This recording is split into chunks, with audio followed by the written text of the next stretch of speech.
boss. There's no place to escape to. This is the last podcast. On the left. That's when the cannibalism started. What was that?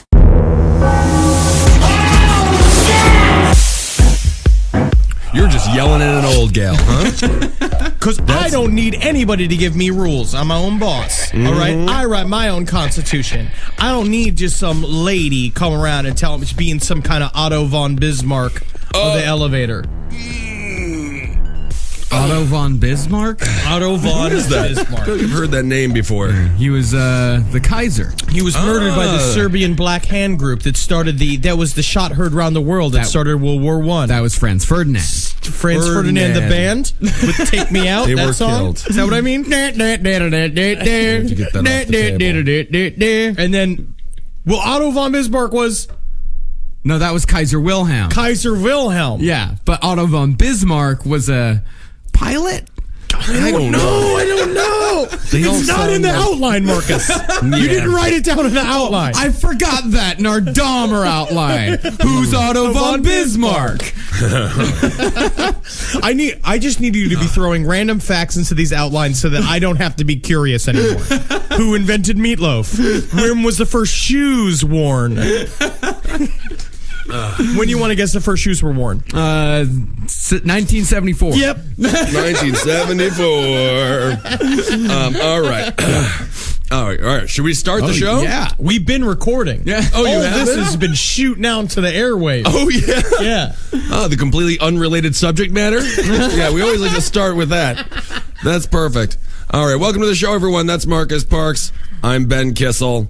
Fella to my left is, who is he today? Man with no rules, Henry Zabrowski. Oh. I don't need a boss. I don't need a governor. I don't need some old lady telling me if I'm being too loud in the elevator. Yeah, I don't need an old lady to tell me. Right. Oh, please, sir, get out of my way. You're hogging up all the room in front of the meat aisle at the Right. grocery store. I'll tell you when I'm fucking done, old lady. Yeah. And you know what I say? You know what? And I'll show my generosity. You tell me what meat you want. I'll fucking get it for you. But guess what? You just keep your fucking clam hole fucking all your flapping. All right, I'm gonna come over there and I'm gonna drop that Lex Luger steel fucking elbow on your ass. So she's 80 years old. Maybe she's got some liver marks and she's I don't need with a boss. a walker. Yeah, but it sounds like you do. No, it really man. sounds like without a boss, you just yell at a bunch of old ladies I in a come meat from aisle. a long line of freedom fighters like Thomas Paine and Oliver Cromwell. Thomas Paine. Men, The Zabrowski Paine? Yeah. You're of the Zabrowski Paine family. Yes. I've heard that. Big freedom fighters. Benedict Arnold. Yeah. Thomas Hardy, the actor. I love Tom Hardy, the actor. Yes. Bisexual. I did not know that. Bisexual. Well, today's we're back to a big hitter. We got a big hitter. Yeah. That's right. Oh, I caught the fly ball, mister. I caught the fly ball. It's an illegal Mexican. That was an illegal Mexican accent. That's very interesting. I wasn't sure which one it was. Today's big hitter, Jeffrey Dahmer. Jeffrey Dahmer. Thank God. Finally getting to Mr. Dahmer. We're absolutely. It's about goddamn time. The most sympathetic serial killer that ever existed. When I read about him, Marcus was even just saying how much he related to him, but that's just because he's lonely on the inside. Very lonely. And Dahmer was very lonely on the inside. He was lonely on the outside. Well, he had a mustache on the outside. That always means you're lonely on the inside. Jeffrey Dahmer he could have been any kid in your high school. I remember this kid. He was kind of a lost, weird loser. We were a group of friends that we did the drama department in high school, and so we had a lot of friends, and we had like a big lunch table, and we always had these guys that would show up that were kind of off, that would do something funny and then leave. Well, we're gonna find out about Jeffrey Dahmer that he did the same exact thing. Class clown. Kind of a class clown, kind of a weird class celebrity, but then sometimes those guys go off to kill 17 male prostitutes, and sometimes they go off to be administrators of an IT company. Sure, sometimes they go off to war and they kill 37 and they get honored for it. But this song, we were going to play the song "Beautiful Loser" by Bob Seger because I find it a romantic song. I mean, probably a little bit more romantic than Jeffrey Dahmer deserves.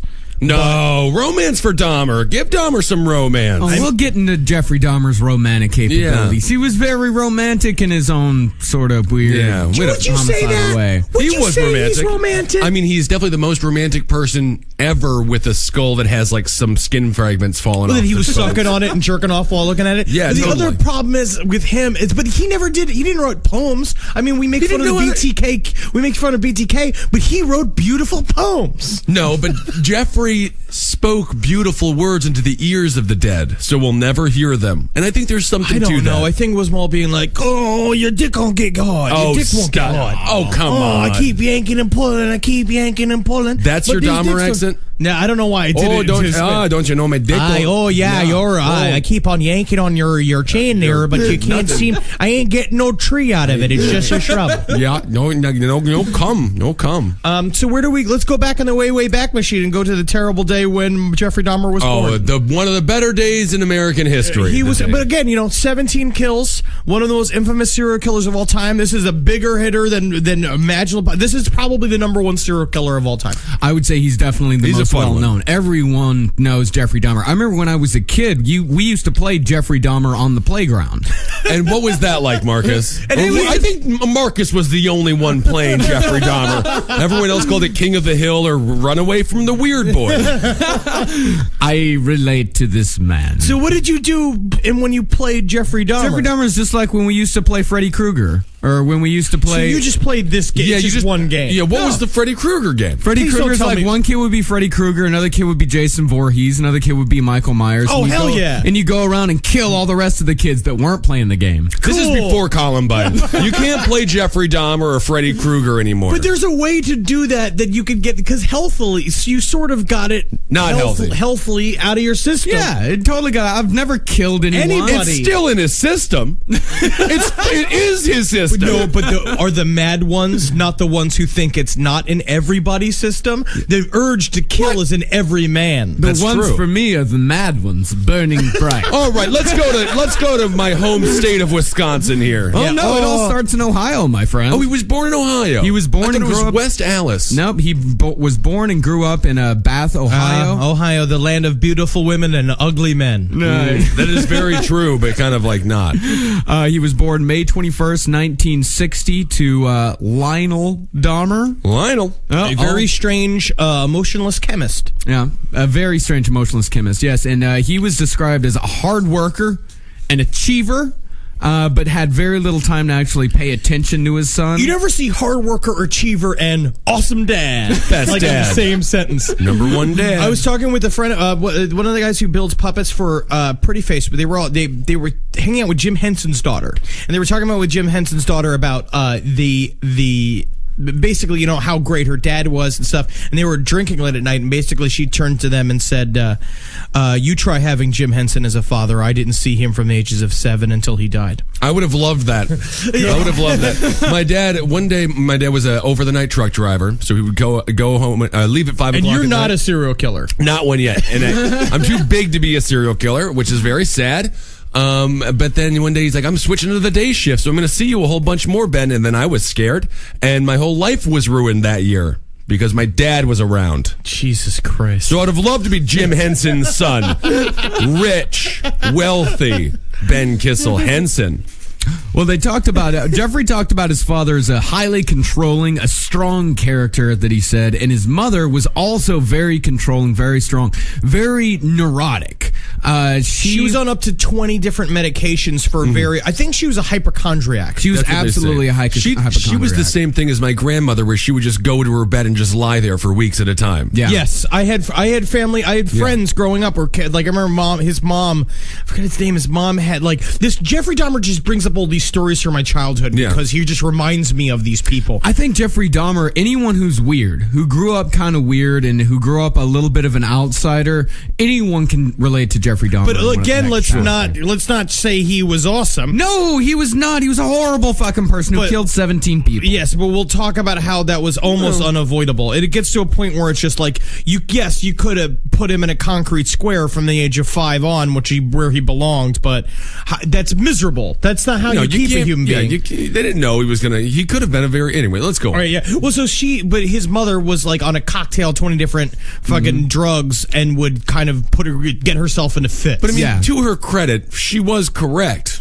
in being a little bit paranoid that her son was playing with too many bones. But she didn't even know. They didn't care about the bone problem. Yeah, she didn't pay any attention to him whatsoever. She was the type of woman that would just make a fuss over just like the tiniest little things and get completely out of control. A real mama dearest. Just so she could have that pleasure of reconciliation. Well, especially because her marriage with Lionel was falling apart while they were going. So she would take any sort of control she could get. Yeah, absolutely. And here's the first story of Jeffrey Dahmer at about 4 years old. Like the first kind of the first inkling that they thought something was off. When Jeffrey was 4, his dad was sweeping the remains of some small animals that had been killed by some birds from underneath the house. And Jeffrey he was compelled by this fucking pile of bones. Hey like there, the sound Daddy. of them. Can I play with the bones? Yeah, Again, it's a fucking sentence that also came out of Marcus's mouth at some point when he was a child. Well, Still this does. is what Lionel wrote in his book,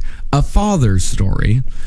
He said, Lionel wrote a book. yes, Lionel wrote a book. Oh, okay. Yeah, in 94, I think. 93, Yeah, it was heavily 94. featured in the Stone Phillips interview, which we'll talk about, which is probably the best serial killer interview of all time. It's great.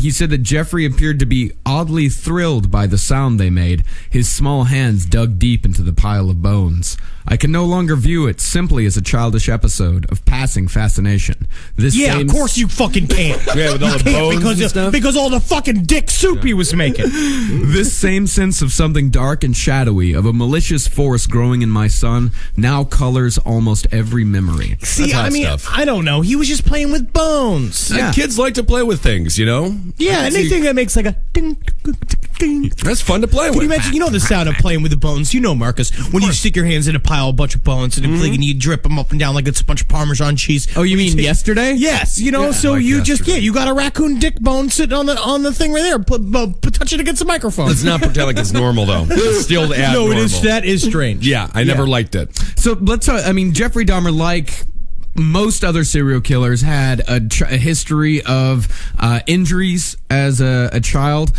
He required casts on his legs for the first 4 months when he was a kid. He had to wear lifts on his shoes until he was 6. But then of course later on in his life he met Jenny. That's a Forrest Gump reference. Jenny. I would have loved to have seen Forrest Gump if it was about a serial killer. Oh, so much, Oh, such a my better Lord. movie. I made the smiley face T-shirt. Oh, that's pretty cool. I went to Vietnam, but when I went there, I killed some prostitutes. That's a much better story. Forrest, we're friends now. I went to a place called My Lai, where I found out who I really was. I am the blackness. The darkness. So Jeffrey, he was treated for an ear infection. He got pneumonia, and he started developing a mild hernia, which at the age of 6, they eventually had to do an operation on him to fix this. Right. And before that, he was a normal kid, very happy. He We got loved the bone animals. situation. I mean, coming he in was here. playing with bones when he was 4. Yeah, but a lot. I mean, there's some sort of like there's these small seeds, but you know, a lot of kids. I played with bones, but I haven't killed anyone. I've never. All right, it's not going to be all about you, Marcus. too much. Yeah. I know it's not about me, but I'm just saying that you can't lock someone up for playing with bones. No, you can't. No, They you cannot. didn't. They did not. So No, they did not. Yeah. But after the hernia operation, he came out of it completely changed. His dad said he seemed Which like a smaller. hernia is like a trucker's problem. Yeah, that's an Hernia is Ed Larson Ed problem. Larson had a hernia. Yeah. Yeah, he said his father said he seemed smaller, more vulnerable. He grew more inward, sitting quietly for long periods, hardly stirring, his face oddly motionless. Because the trauma that he suffered during that is that, of course, something could have happened in his head. You know, back in 1966, shit wasn't all that great as far as medical advancements goes. I mean, it wasn't that bad, but I think we got the hernia surgery down fairly well. mistakes could have been made. You know, Well, you said anesthesia, that he was things also like that. obsessed. He thought that for a while that his genitals had been cut off. Yeah, he was upset. Yeah. He thought that all of his genitals were gone. He just See, didn't know. To me, that shows the first sign of he's not in touch with reality. Yeah. We talk about when I wake up in the morning, I know for a fact I have a penis. Do you though? You I have touch to it. check. I Yeah. go, ooh, ooh, ooh. But that's how you know if I you have a penis or suppose. not. I go right out. I go into, because what I love to do is I play this game called Sprinkler, where I stick my pinky up inside my penis hole and I pee out the sides of it. See, even though it's your pinky, which is their smallest digit, it's still a very large digit to put into a small hole. Quarter size hole. Yeah, interesting. And so You really let it go, huh? But you have to know you have a penis. You gotta know it. So I feel like that's about a 5-alarm Zabrowski piss fire right there. We need about 5 Zabrowskis to piss that one out. But no, Big hoses. I feel like that shows his first problem with reality. Yeah. And so in 1966 as well, his mother got pregnant. She stayed in bed for 6 months. Yeah, typical excuse. I'm pregnant. Peter swallow it. Ankles hurt. Does that mean you have to eat all the roast beef? Do I have to deliver you everything in the morning? I with just some see more like orange juice? Kissel family home transcripts. Oh, yeah, roast beef every dinner, huh? Every meal, huh, mother? Because you're pregnant? You fucking bitch. You fucking bitch, mother. For Yeah. some reason, they decided to let Jeffrey name the new baby. That's nice, though. I've Yeah, heard of it's this. nice, and and he named him David, which Oh, David Dahmer is a great name. The David problem is Dahmer's a great the first name was Ham Steak. Yeah. You know, can't and the call him second that. one was like, oh, I want to call him Chef Boyardee's favorite. But that's that's a long name. It's Jeff. really weird. But the funny thing about David Dahmer is that in our entire story, he shows up, I think, one more time. And David, for all intents and purposes, has vanished off the face of the earth. Where's David? He changed his name. He doesn't want to be related. They're known as Jeffrey Dahmer's Come brother. on, though. Think of all the autographs you could sign, all that With who? sweet bush you can get. Yeah, from all the Dahmer fans. You'd want the runoff. I don't even want to meet Chris Farley's brother, and Chris Farley is my idol. If I meet Chris Farley's brother, I'd be like, oh, hello, Lesser Farley. Great to see you. You remind me of how awesome your brother were. I wish that it was you in the casket instead of him. Isn't I will that see weird you. to say? Goodbye. But the problem with David Dahmer coming along is Jeffrey was already being neglected by his parents, but when David was born, he was essentially forgotten completely. He was Cool. abandoned by his parents. Again, and look at that. He wasn't a serial killer. David's because David was taken care of. Yeah, Jeffrey was. Yeah, David was actually taken care of. David was the one that they loved, which we see. Because he was the better kid. Yeah, which He we was also, the one that doesn't love the bones. Well, we saw this with Gary Ridgway as well. Yeah. That he was the oldest, but it was his 2 younger brothers that got all of the love and attention. Because, of course, as we know, Henry, as you know, oldest child is the first draft. Yes, absolutely. Yeah. All the mistakes are made on the first draft. Yeah. You have to and you learn how to do it better with this. You have to give more love to the other kids. The older ones, it just better be real strong. Because Yeah. if it ain't strong, it's going to be a serial killer. Mm-hmm. Or a senator. No, being a senator is a very good thing. No, it's not. Very good. Yeah. You know what you have to do in order to be one. Yeah. Ben Kissel. So, but this does not seem that bad to me. It's not Dahmer's like life at this horrible. point. Just run around. You're in Ohio. You have nothing but free time. Well, that's what they said. He was in this back neighborhood. So the way that just sort of like weirdly geographically he was isolated from everybody else in the town. Like Yeah. basically he was his house was in this back on the top of this hill that was too dangerous to ride a bike or skate down. And so from the very beginning he was set off from everybody else. At the bottom of the hill was this giant like idyllic Brady Bunch town with like full of kids running around. Right. And he was immediately ostracized. Well, he's living like Edward Scissorhands, Yes. for Christ's sake. Yeah. And this is when he finally moved. They moved to Bath, Ohio, to this house, and when he was 6 years old. And of course, the only thing he had to do was wander the backwoods. And this is when he started collecting roadkill. He started collecting dead animals. He started collecing birds. Public service. Public service. It is not a bad thing to do. And it's also said, this is alleged. There's some records that allege that he was sexually assaulted at this time, but both Jeffrey and Lionel maintain that this was not true. Why do they think he was sexually molested? There's some probation records back in the day that said that because when Jeffrey was caught, every reporter was searching Combed for through why every bit of information. Every single mention of Jeffrey Dahmer throughout, and from that moment back until 1960, they combed through this and they found a probation record. This guy that said that he was on probation for the assault of one Jeffrey Dahmer, 6 years old. Interesting. But both Lionel and Jeffrey say that never happened. You see, because he was already on the path. So it's not like because a lot of times the sexual assaults as a children is what spurs the. I don't know if he was on the path yet. I still think he's just being a kid at this point in the creepiest house in Bath. Oh, you want to talk about creepy? He played a little game. It was a solitary game. It was only Jeffrey. Was it called Jeffrey Dahmer? Because I know somebody who played that game called Jeffrey Jeffrey Dahmer game. No, it was called Infinity Land. And it was extremely complicated, but the concept, vaguely sinister. What he did is that there were sticks all around that represented men, and the game involved the men disappearing one by one into a vortex. Normal. That's great. Normal. I could see his father's perspective, though, when he sees all of this, if he ever does see it, is that he's just a creative kid. These are smart games. No, it's like Holden tells the story over and over again. I don't know anything else about his childhood because it seems like it's a big, gray, weird, memoryless landscape. Yeah, Holden McNeely, of course. I've heard a lot of stories about Holden. But Holden talks about, he was dressed up as a vampire and jumping cars, and they thought that he was just being creative, and they didn't know that he was a monster. Yeah. Did he have a hernia surgery as well? No. He was born without one. Aha, I see. But he played this game and he had a shed. Like his father had an old tool shed that he let him use, and there was a story of basically a bunch of kids finding him out in the woods with a dead cat. Yeah, that comes way later on. That's high school. But this is where it started. And also the games that him they would find him just beating trees with a giant log, screaming like an animal. That's fun though. Well, no, I used to. We all used to do stuff. I remember. I keep thinking of the. I used to videotape myself doing broom tricks, doing the fucking Jedi broom tricks. Like a fat Fred Astaire? Yeah, of course. Everybody did it who had a video camera. Everyone did weird shit with a video camera. Thank God all those home movies got lost in the move. We don't have any childhood memories. Oh, yeah. I'm sure your father didn't just break them with a hammer and tell you, we lost them. He wasn't ashamed of his son or anything, not the NYPD officer that he was.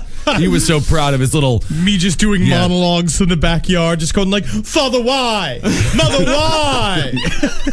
But at this point, he hasn't actually killed any animals. He's always corpses. Only a collector. Yeah. So, Ben, you mentioned earlier that his father, at this point, just thought that he was kind of a creative kid. And you're right. When he was 10, they had finished with a nice little chicken dinner. And he asked his dad, so what would happen if we took those chicken bones and dropped them in bleach? But you see, he's a chemist. Yeah, of so course. immediately he's just he's immediately so my boy's interested in the sciences. Very good. It's yes, like a Leonardo da Vinci. Mm-hmm. Well, yeah, in fact, he bought him a chemistry set right after that. But then, of course, with the chemistry set, the only thing Jeffrey did with it was apply that to insects and animals. It started with insects, with live insects. That's what everything started with. Of course, but I destroyed gigantic masses of insects. Yeah, of course. Everyone did. Yeah. What's Henry doing out there with that straw by the anthill? Literally, he's sucking up all the ants. It was literally me spraying this. We had this ant infested tree, and it was just me spraying it with a hose, going it's good. I used to pour gasoline over anthills and then light it on Yeah, fire. Well, yeah. and the thing, but you got to go down. You got to go down into the ground. That's Yeah. what I learned. We used to have we had a wasp nest underneath our front steps for one summer, and I had a great time genociding all those motherfucking wasps. And then it's like, fun. our sons seem to have an uncontrollable need for power. Maybe it'll make them comedians. Yes. Well, he did have friends when he was a kid. I mean, when he was growing up, he did have a few friends. In fact, him and his friend had a game that they played called Ghosts in the Graveyard. Cool. Of course, yeah. Like Addams Family. Yeah, it's a fun little game. But It sounds fun. I do feel like there's a storm cloud over his house at all times. Yes. Right? Yeah. But also, kids aren't really friends when they're below the age of 10. It's just whoever's in Yeah. your closest proximity. yeah, exactly. But one of the kids said that they were out fishing one day, and Jeffrey, after he caught a fish, he cut the fish open and then just started cutting it into tiny Yeah. little pieces because he was absolutely fascinated with anything going on the inside of an animal. See, this is where I can't touch the fish. My friends always had to unhook the fish whenever I catch one. I don't like Really? fish. You must have been bad at the fishing trips then. I hated the fish. I hated the whole thing. It's disgusting. I couldn't put the worm on. None of that. Well, this is also at the time, we're starting to get closer to high school, and that's when his fascination with animals and roadkill really starts to get out of control. That's what I say, the age of 14 is when the whole thing flipped Yeah, for him. 14 is when it flipped. So let's hear Dahmer himself during the Stone Phillips interview talking about his fascination with animals. In ninth grade, in biology class, we had the usual dissection of fetal pigs. I took the remains of that home and kept the skeleton of it. And I just started branching out, dogs, cats. I suppose it could have turned into a normal hobby like taxidermy, but it didn't. It veered off into this. Why, I don't know. All I know is that I wanted to see what the insides of these animals looked like. Was there some pleasure in the cutting open of the animal? Yes, there was. No sexual pleasure, but just it's hard to describe. Sense of power, sense of control? I suppose that's a good way of putting it, yeah. I feel like Jeffrey Dahmer taxidermy would have been amazing. Oh, absolutely. It's like bringing a corpse to the tall man from Phantasm. Yes. Oh, that's a nice one. Could you think about how happy and fulfilled you would have Oh, been? yeah. These people bringing in corpses like, Maria, good to see you again. Oh, this is a fantastic deer. Leave me alone with it. Leave me alone with it. Our taxidermist is kind of creepy with the deer there every time we... Martha, I hate to say it, but all taxidermists are creepy. Oh, okay. All right, that's how they're supposed to be. If they're not that way, they're not doing their job right. Okay. All right, let's go to the Brat Festival and hang out with our son Bradley. I intend to get too drunk to drive. But I drive anyway. So now we arrive at high school. But then Lionel goes on to say after he talks about this, and he literally, because it's like his father's just standing there stone faced during that whole fucking interview. 2 hours. And for Really? 2 hours. Yeah. But he's just like, he says the same thing. He's like, I would understand if you wanted to see the guts the one time, but it's all the other times. It's all with the guts. Yeah, so you continue with the guts. So right now we're in high school. What's fascinating about Jeffrey Dahmer, what's actually great about it, is that we have more than any other serial killer in history. Jeffrey Dahmer is the one that we have the most insight into because he's the one that has the most witnesses, the people most willing to talk about what kind of person he Yeah. Well, was. it's mostly because he was such an approachable guy. Yeah, Like, he had friends. Well, he was boozing the entire time. He's at 14. Well, around this time, he started to fall in love with the insides of animals. By the way, did you ask your teacher to take home the pig? No, you steal What do you the do? pig. You steal the pig? Yeah. Yeah. Yeah, you take it out of the trash Do you mind can. if I take this home with me? I don't. I suppose you just take it out of the garbage can there. But yeah, but he was boozing up at this point. Oh my God, he was had talking pockets so full of much. He gin started at and- 14. Like they said that he wore this army fatigue jacket. He was a cool kid. Yeah, I mean, I mean, a guy by Midwestern standard, Army fatigue jacket, you got a little flask of gin, you're 14, you're kind of a cool kid. Yeah, but he didn't have a little flask of gin. He was powerhousing bottles of scotch. Yes, he was. Yeah, he had an Army fatigue jacket where he kept a little bottle of scotch. He also kept a bottle in his locker. On one occasion, a classmate asked him, he was drinking gin at this moment. He was drinking gin, and they asked him, what is that? And he just said, "It's my medicine." I love that this guy, it's almost like Benjamin Button. He's like a 70-year-old man. It's my medicine. Now, can we get back to learning the ABCs? I feel like I've also heard you say the same thing while you're like blackout drunk. My medicine. Yeah. One of his classmates, she recalled a moment when they were sophomores in high school. It was 8 a.m. and Jeffrey had a styrofoam cup full of scotch, and she said, "I sort of smelled his cup and I thought, that's interesting." And then he just sat there in class and drank scotch. But somebody could have taken that 16-year-old kid and asked him, "Why are you drinking scotch?" He's Spicoli.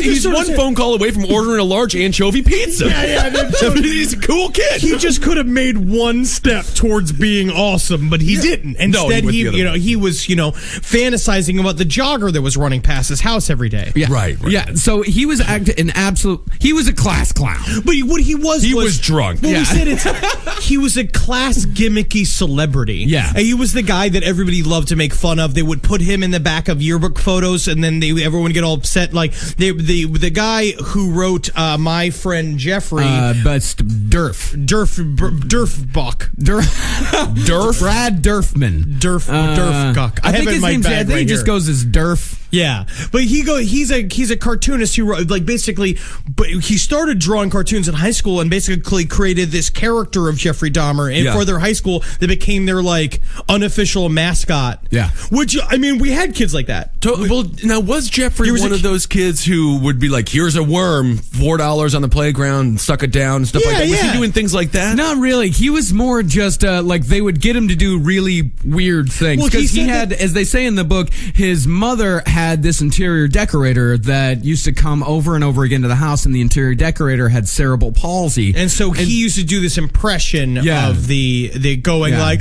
"Would you like to buy some drapes?" Yeah, you go, bah, bah.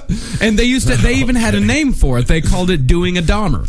Yeah, they described his his sense of humor as bizarre, weird, and oftentimes cruel. Maybe a little bit morbid, huh? Kind of a morbid guy. And I have a list of some Dahmerisms from the book. Yeah. So he was a nice celebrity there. No, he was just this is how he found any sort of acceptance. He would say stuff like, they have a list of just stuff he'd say, so it would be like, "Bah!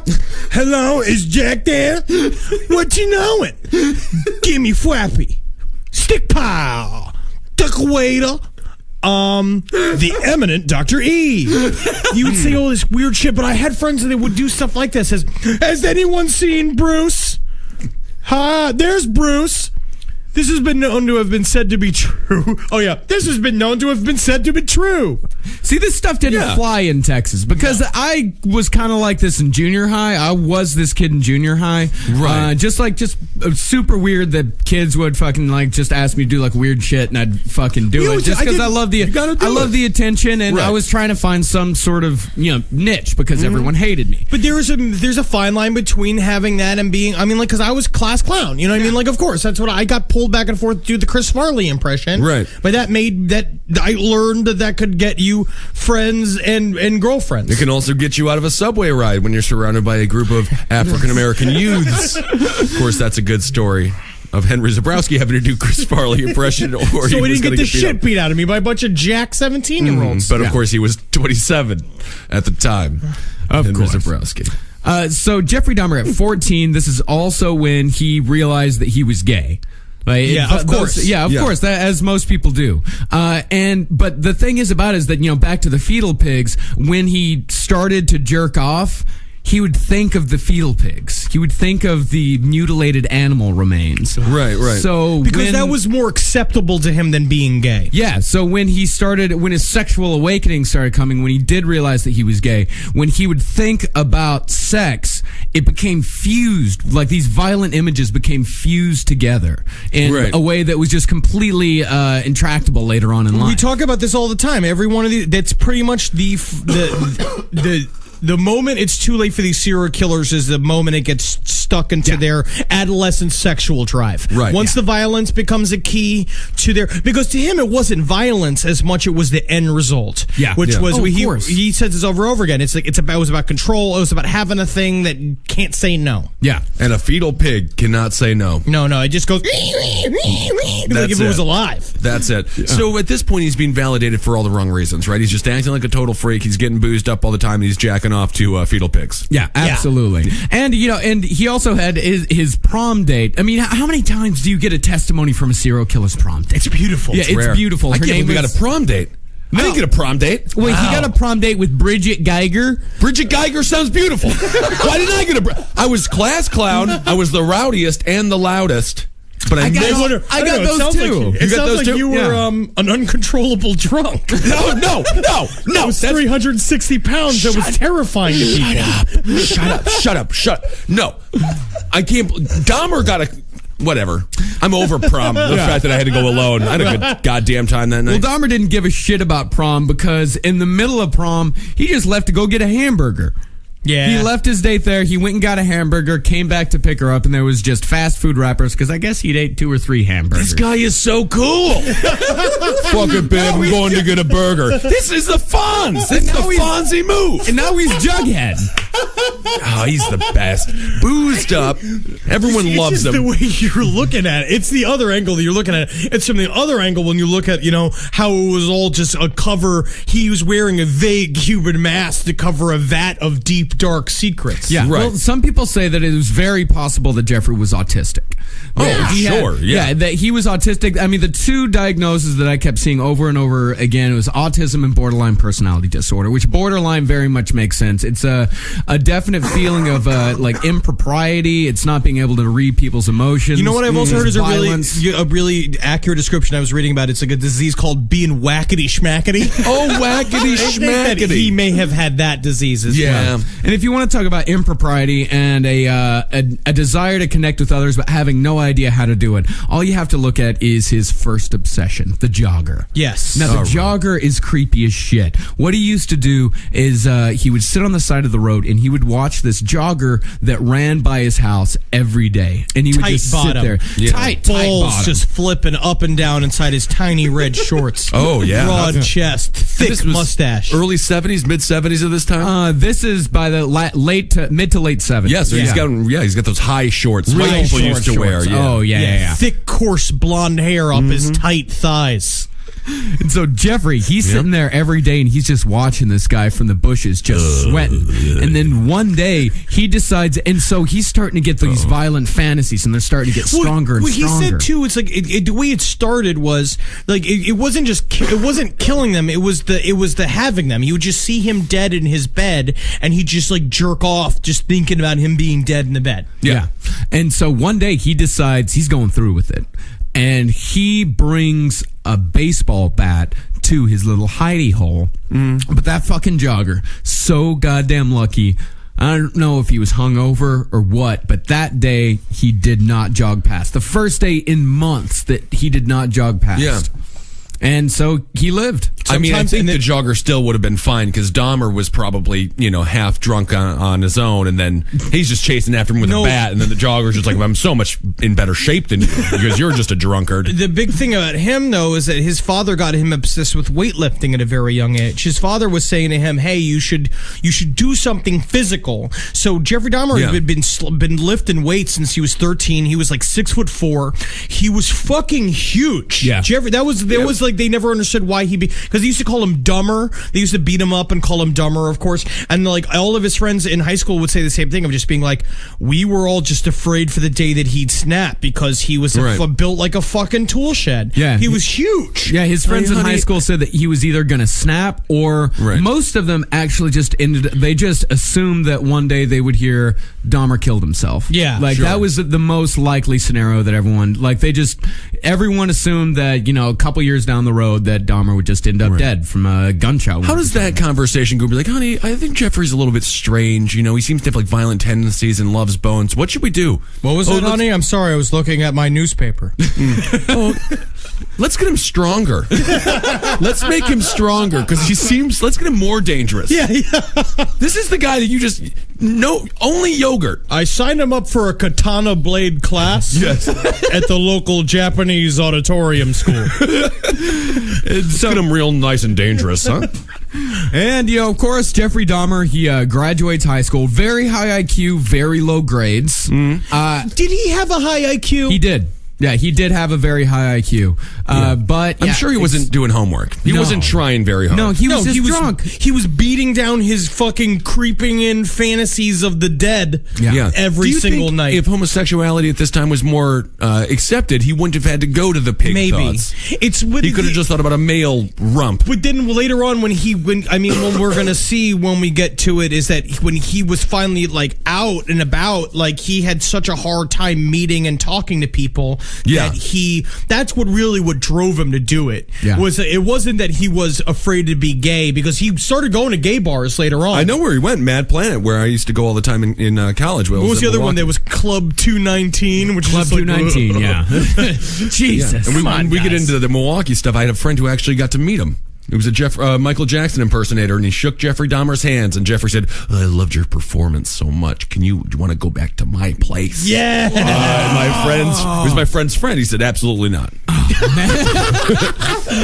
No. Thank you so much thank you for being a fan. But that's what I'll see ya. Yeah, he used to just go to this gay bar and just, I love the way you moved. Do you want to go back to my place? And that was it. Those were like the only sentences he ever said. Cool. And then he would just get him shit-faced drunk. Yeah. Which is Wisconsin courtship. Yeah, you would have been born if it wasn't being shit-faced. I would have gone home with him. So it said after he graduates high school, 3 weeks after he graduates high school, his parents are going through a horrible divorce, an absolutely terrible divorce.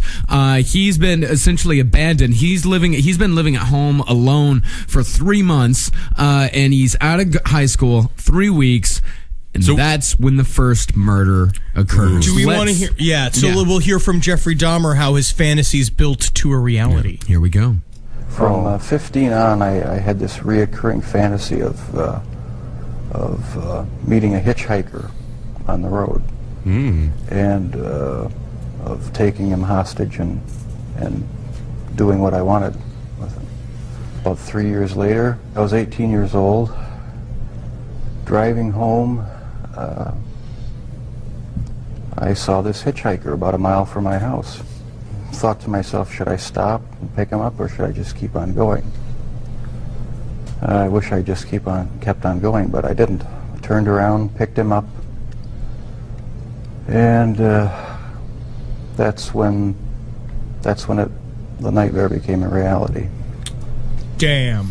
And this is, he pulled what serial killers like to call pulling a large march. Yep, pulling a large march. Pee-wee's Big Adventure. Yep. 18-year-old Stephen Hicks had decided that he was going to hitchhike his way to a rock concert.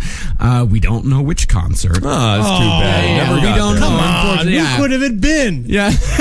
Bad Company? It was one of those terrible bands. Yeah. So we don't know which concert it was, but he was hitchhiking back. Jeffrey Dahmer picked him up and said, like, hey, you want to go back to my place for some beers? You're going to come back to my place. That's it.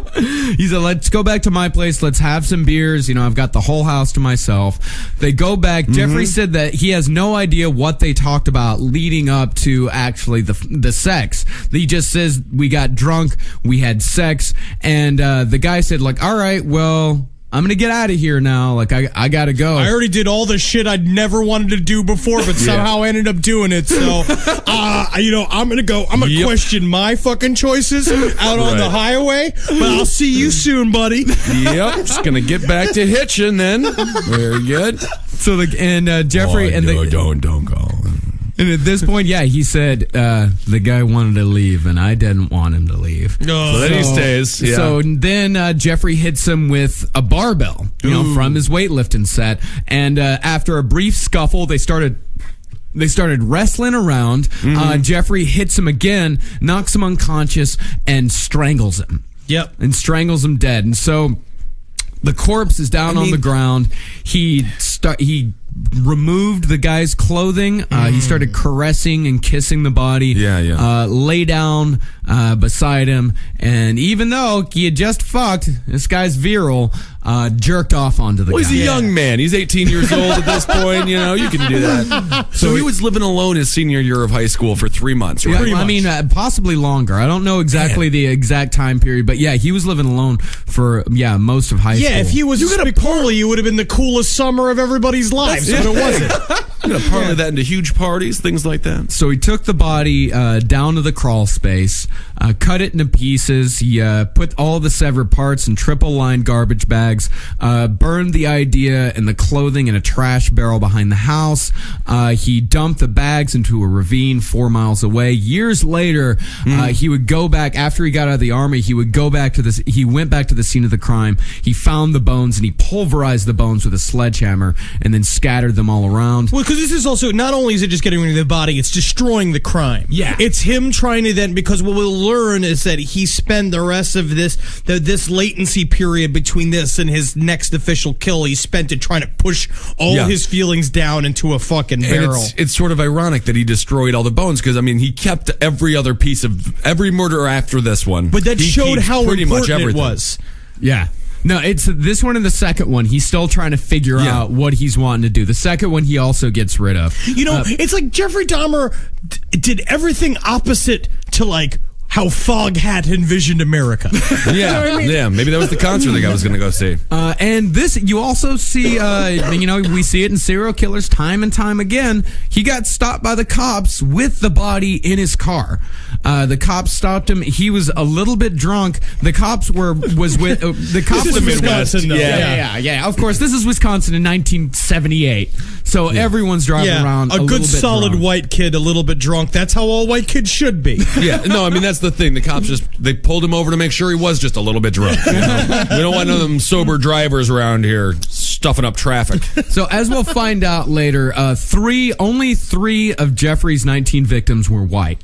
His first two were white, and his last one were white. So the treatment that the white kid got, police retraced Hicks' entire route. They interviewed everyone. The family offered a $2,500 reward. His name was entered into a national computer network. Yeah, $2,500 is literally $1 million now. Yeah, and a national computer network in 1978. Sort of like Facebook. It's kind of cool. And so his parents divorced. His mother moved to Chippewa Falls with his brother David. She got a degree of Bachelor of Arts in speech at the University of Wisconsin. So she's flourishing. She's getting her groove back. Yeah, she's getting the hell out of there. But here's what's funny. When Jeffrey was caught in 1991, the Chippewa Herald-Telegram, nothing had ever happened in Chippewa Falls. So the headline they ran was, "Mother of accused mass murderer lived here." Wow, isn't that exciting? And Billy, so there's a good brewery in Chippewa Falls. Oh, good. Yeah. So Jeffrey, he graduates high school. He goes to Ohio State for business studies. Of course, he does nothing but get drunk. They said that his dorm room was nothing but empty liquor bottles. Has anyone ever met a good business major? I haven't. They're all running from something or just frat guys. Having fun. Absolutely. So he lasts 6 months in college. And also in 1978, Lionel marries Sherry Jordan, who a friend described as the epitome of the wicked stepmother. Just being born with the name Sherry Not makes you bad. And so 5 days after his father marries Sherry, Jeffrey says, "Fuck this, I'm going to the army." And he goes into the army. And we were saying this Just where he before in another belongs. episode. We were talking about, there was some episode we were talking about this too, where it's just like, he should have been in the army. If we're going to the have army's anybody good. in the army, Structure. just give him structure, teach him skills, get him out there. The army should just be full of sort of emotionalist sociopaths. I think it is. Yeah. That's who goes. But yeah. I think, no, not all of them. We have Not a all. lot of, I mean, that's the problem. I wish we had less good humans in the army and they weren't destroyed by what happened. Being an over there. emotional emotionalist sociopath, that's a good soldier. Yeah, and here's what's you have ironic to do. about it is that this emotionalist sociopath, they put him in possibly the most compassionate position in the army. He was a combat medic. Yeah, and Yeah. he said, but this was, didn't he say that he never wanted to draw blood? He couldn't draw blood. Like he didn't. That's also very ironic is that he just couldn't stand to see a drop of blood. Because he's pushing down the memories of his first He's kill. made him pushing rock down. hard, And yeah. of course, the alcoholism does not stop. He actually had a suitcase that was fashioned into a kind of bar. He would open it up, and there was a martini shaker, a stir, all kinds of liquor in there. Again, it sounds like a fucking 80s comedy. He's so cool. I know. That's the thing. Sounds like Stripes. Yeah, and he spent his weekends, his first few, for a little while, he spent most of his weekends. And by the way, he was stationed in Germany. This was all in a Baumholder in West Germany. And he spent his weekends just getting wasted and sitting on his bunk listening to Black Sabbath. Having a good goddamn time. Man, Dahmer. Yeah, that's And that's you a fun- envy his life. At this point, it's not so bad, minus the murder. And then, of course, the terrible desire to have sex with fetal pigs. But, yeah. And we know that Dahmer did not kill anyone in Germany because as soon as the news came out that that this guy had killed 17 people and they started Yeah. going through his history, they're like, "Oh fuck!" Because he was gone for long stretches of time in Germany. He would disappear for entire weekends, and then he started disappearing past his weekend furloughs.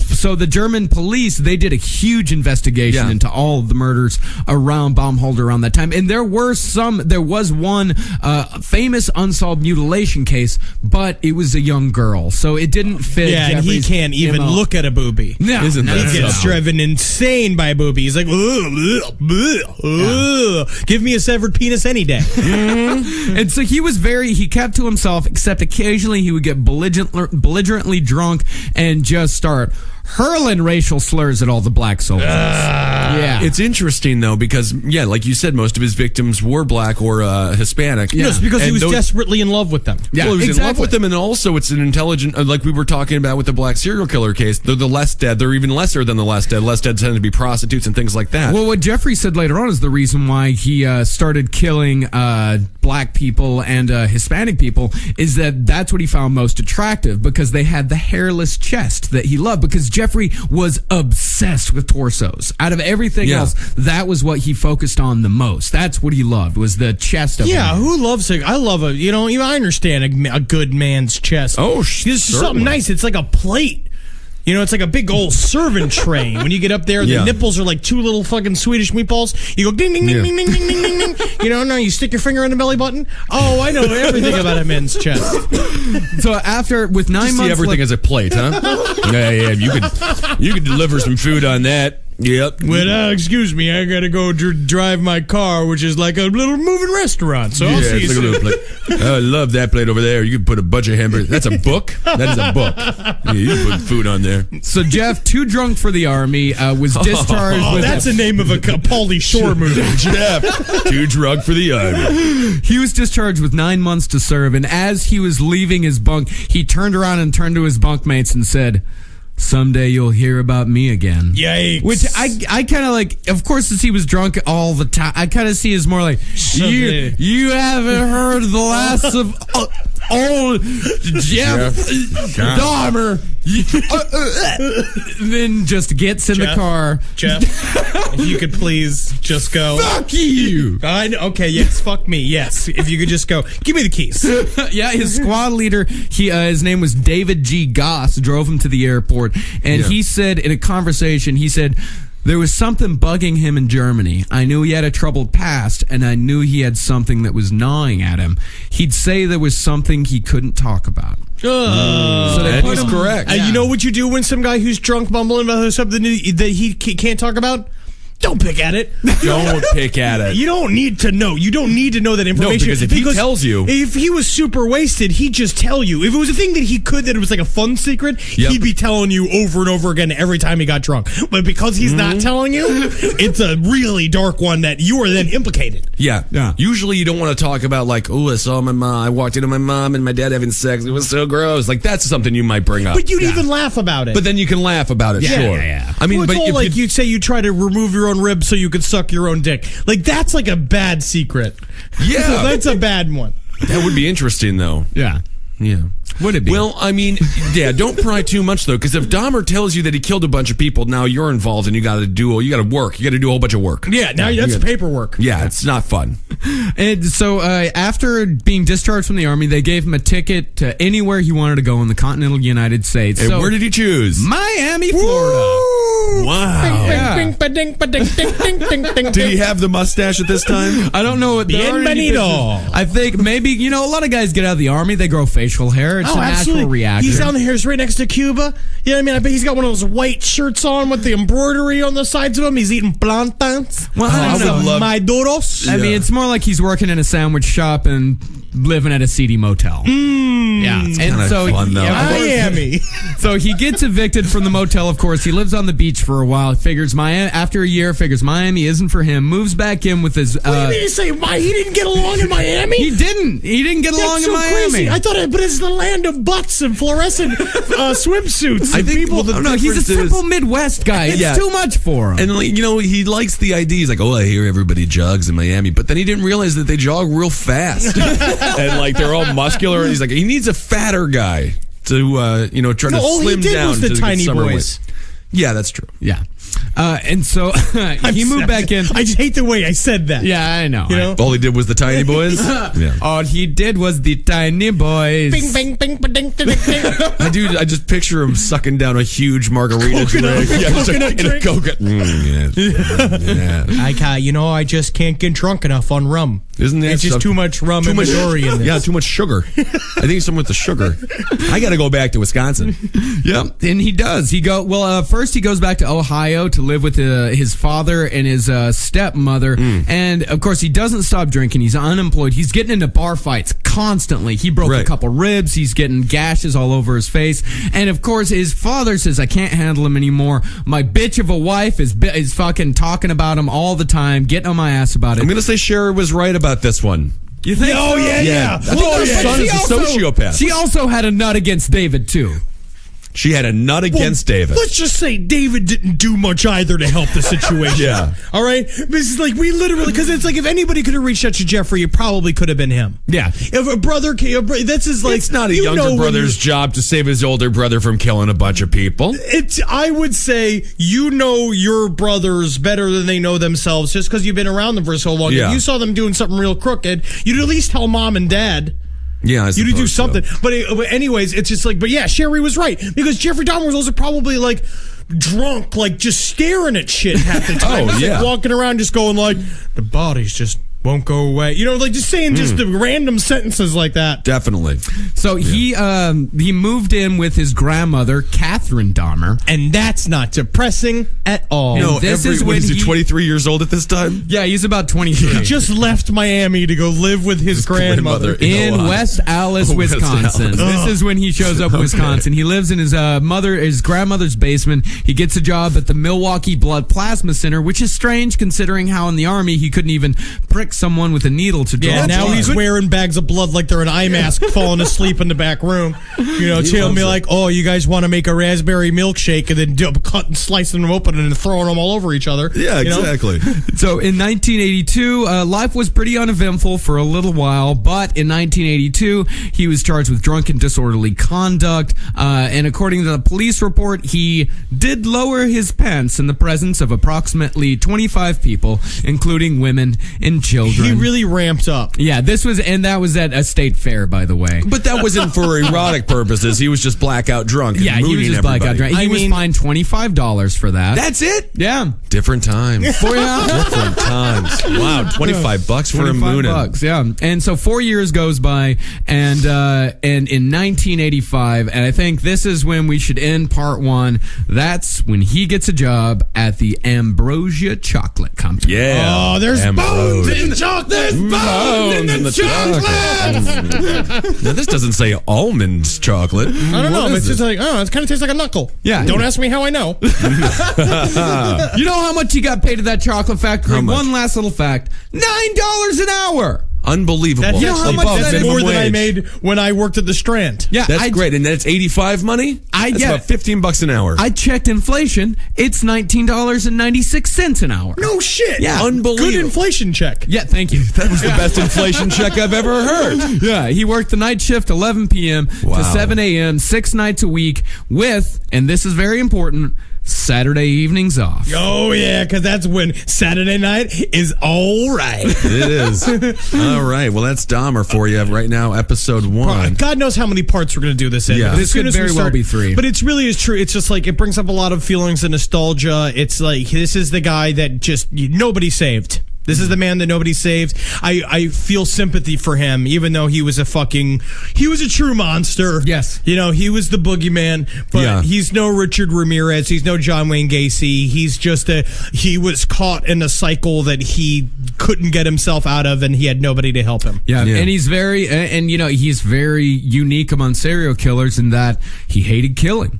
The killing he had, wanted to get. That's why he had to get blackout drunk to do it. Yeah, and I think that really sets him apart as extremely mentally ill. Yeah, I was gonna Very say, mentally ill it's because processor product killers. Yeah. and he was a product killer. He could have been good guy to work at the morgue, something like that. I mean, he would get fired. No, I he mean, wouldn't make there it was- through the morgue. I yeah. mean, there was a time when he was 17 and a local teenage boy died, and he attempted to dig the teenage boy up, but the ground was too hard. Midwestern winners. And tomorrow is my birthday, May 1st, which is the #1 satanic holiday, Walpurgis night. So please, in my honor, go and enjoy yourself by dancing naked outside of your home. Well, Jeffrey Dahmer did just get If arrested you're and fined over the- $25 for If doing you're that. at over a the state age fair. of 18. Yes. Again, still illegal to dance outside naked. And they're not going to understand your explanation. But I listened to a podcast, and there's a fat one. The fat one told me to dress naked. You know, all I got to say is that's when the cannibalism started. That's podcast He's getting pulled into the cop car. So maybe I'm wrong. But I'm just saying, or at least, you know, just drink a lot. Do something. Do something. to have fun. Yeah, just to have fun. Just have a good time. All right. That's there. So that's the first episode on Dahmer. At Marcus Parks. That's right. At Henry Loves You. Yep. On Twitter. I am at Ben Kissel. And Hail Satan. Hail Satan. Hail yourselves. Heil Geen. Constellations. Hail me! And a hail Dahmer. Hail Dahmer. Hail Dahmer. I hope he's up in heaven having fun sucking Beethoven's penis. Yep.